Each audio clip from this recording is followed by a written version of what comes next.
I have to assume by now, most gamers have heard the name of Shovel Knight. If you haven't played this yet, this is the best Mega Man game that you never played.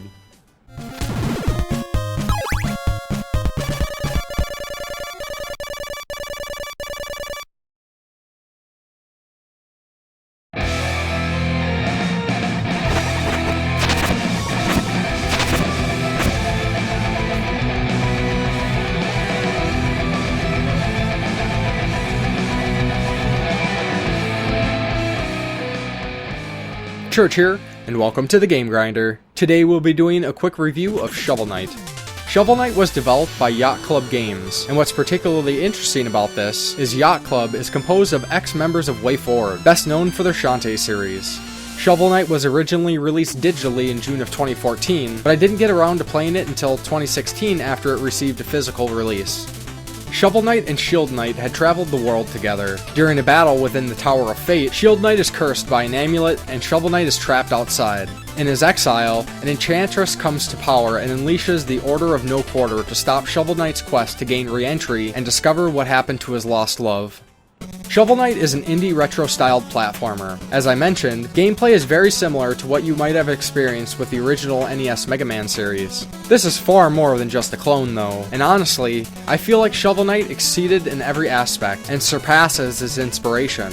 Platforming is incredibly varied, controls are tight, the story is unique and imaginative, which is something that was missing from the early days of retro platformers, and there's a ton of variety in powers and abilities to make use of during the game.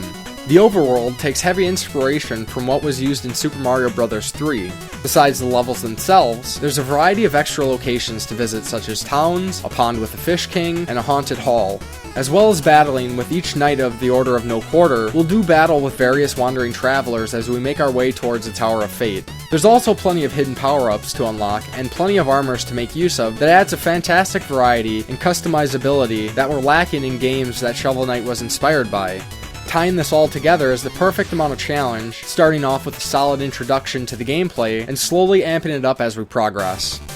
Shovel Knight is one of the best looking retro-styled platformers around. Keeping with its 16-bit aesthetic, but not being limited by it, allows for some fantastic pixel art not only with its characters, but the levels and the backgrounds also. Of course I cannot talk about this game without mentioning the soundtrack. Not only is Yacht Club comprised of ex-WayForward staff, but Shantae composer Jake Kaufman did this soundtrack along with Manami Matsume.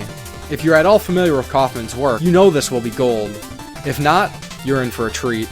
Shovel Knight is definitely one of the best retro-styled platformer games to come out in recent gaming generations, and will give any retro game a run for its money.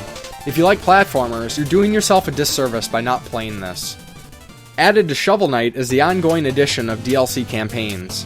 This isn't some throwaway DLC to roll your eyes at, but Yacht Club is doing something rarely seen. The first free add-on to the game is the Plague of Shadows campaign, which shifts our attention onto the Plague Knight.